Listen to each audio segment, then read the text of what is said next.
Georges, merci d'être avec nous. Après cette annonce donc, de ton retour, mais en compétition de grappling sur le Fight Pass, l'invitationnel, ce sera le 14 décembre. Qu'est-ce qui a motivé déjà ce retour, même si c'est pas un retour MMA, mais c'est un retour, il y a une forme de compétition. Donc qu'est-ce qui a motivé le compétiteur JSP à revenir? Bien, je suis en excellente forme et puis je m'entraîne avec des mecs, des athlètes qui compétitionnent en submission wrestling, en grappling, qui sont parmi les meilleurs au monde. Et il y en a plusieurs qui sont les meilleurs au monde. Euh, pour moi, quand le UFC m'ont annoncé qu'ils voulaient être impliqués dans le sport, je voulais les aider aussi à faire la promotion parce que je crois que c'est quelque chose. C'est un sport qui est excellent, qui est plus accessible, euh, qui est plus accessible à une plus grand nombre de la population que le MMA. C'est un one-shot, enfin, c'est pour une compétition ou t'engages pour Ah non, un peu plus long? ça peut être plusieurs fois. Oui, c'est plusieurs fois. Je vais en faire un, on va voir comment que ça va être, et puis on va en faire d'autres par la suite. Je planifie d'en faire plusieurs. L'idée, par exemple, de participer à la DCC, la grande compétition de grappling mondiale. Peut-être, mais par contre, moi j'ai 42 ans. Et puis, quand je compétitionnais en MMA, je voulais être l'homme le plus fort au monde. C'était le but premier dans ma vie. Maintenant, le but premier de ma vie, c'est pas d'être le meilleur grappleur de la planète. J'ai d'autres priorités qui sont plus importantes pour moi. Par contre, j'aime la compétition, j'aime sentir l'adrénaline.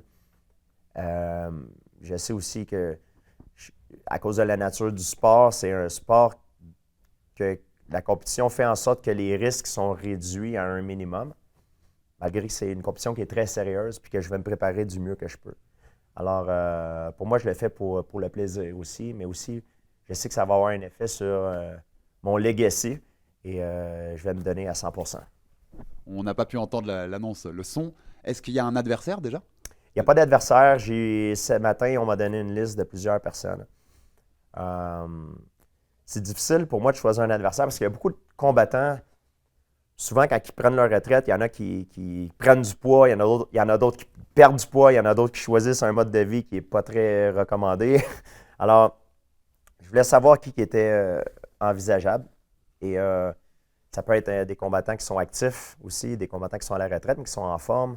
Euh, on va choisir un combattant qui va faire plaisir aux fans et puis que tout le monde va être heureux, puis que ça va être une sérieuse compétition, puis que ça va être une bonne expérience.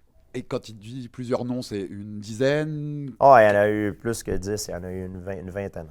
Bon, tu sais que le monde du MMA, puisqu'on l'a pas eu à l'UFC, va te réclamer Khabib. Oui, Est-ce que c'est quelque chose auquel tu as pensé? Est-ce que c'est une possibilité? ouais, ça a déjà été pensé, mais je pense que Khabib a pris sa retraite de la compétition au point. Mais peut-être qu'avec le circuit que le UFC planifie de produire, il y a plusieurs combattants qui vont regarder ça et qui vont dire oh, c'est intéressant, puis on aimerait ça y participer. Et si jamais Khabib dit j'ai envie d'y participer, ça te branche? Probablement, oui, c'est certain. Tu vois, pour faire un combat, ça prend trois entités. Ça prend les deux combattants et ça prend aussi le promoteur. Donc, pour ma part à moi, il n'y a pas de problème. Et dernière question là-dessus, tu me disais, tu m'entraînes avec les meilleurs au monde. Je crois que je t'ai vu avec Danaher, non? John Danaher a toujours Comment ça été se passe tout ça? John Danaher a toujours été mon entraîneur depuis des années. C'est plus de 10 ans. J'ai rencontré John, je parlais même pas anglais au début. J'ai rencontré à New York. Et puis, il a toujours été avec moi tout le long de ma carrière.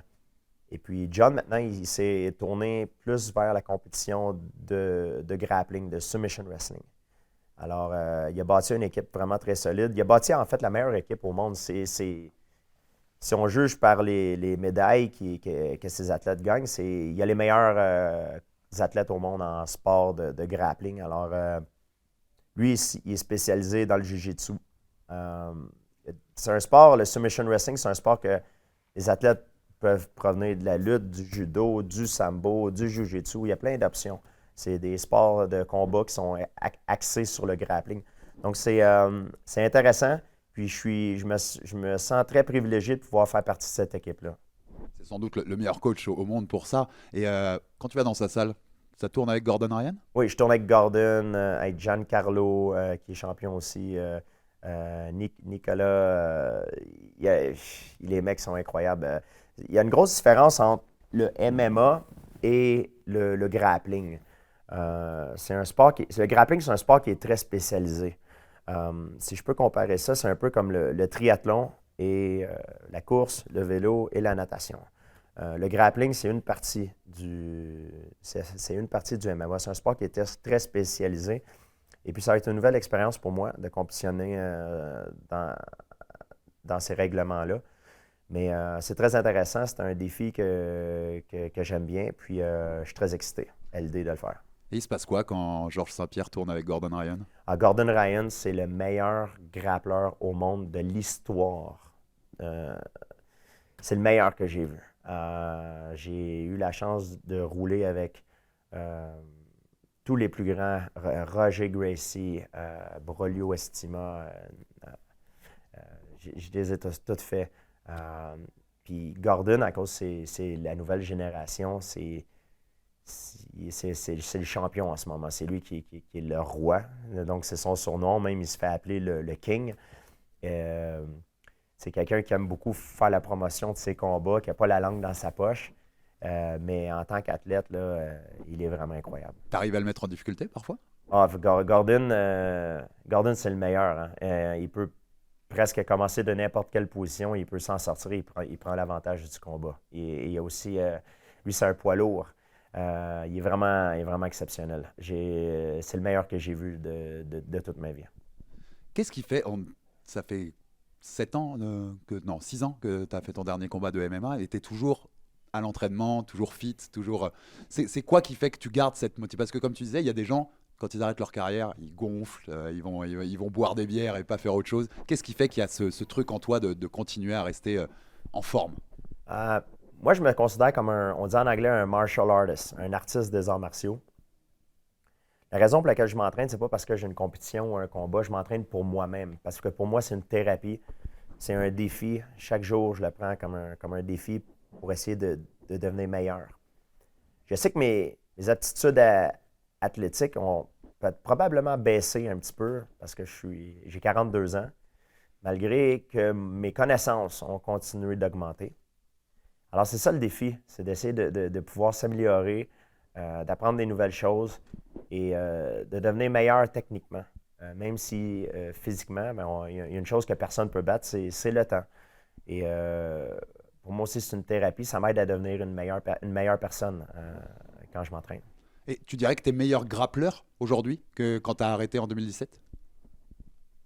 Le grappling, quand tu le pratiques pour te préparer pour un combat en MMA, il est très différent du grappling qui est fait pour la compétition de grappling. En MMA, tu ne peux pas être dans ce qu'on appelle une distance médiane parce que tu vas te faire frapper. Et ça peut être fatal. Donc, tu dois être soit très, très proche de ton adversaire ou très, très loin. En grappling, en pur grappling, submission wrestling ou jiu-jitsu, tu peux être dans cette distance médiane parce que les coups ne sont pas permis.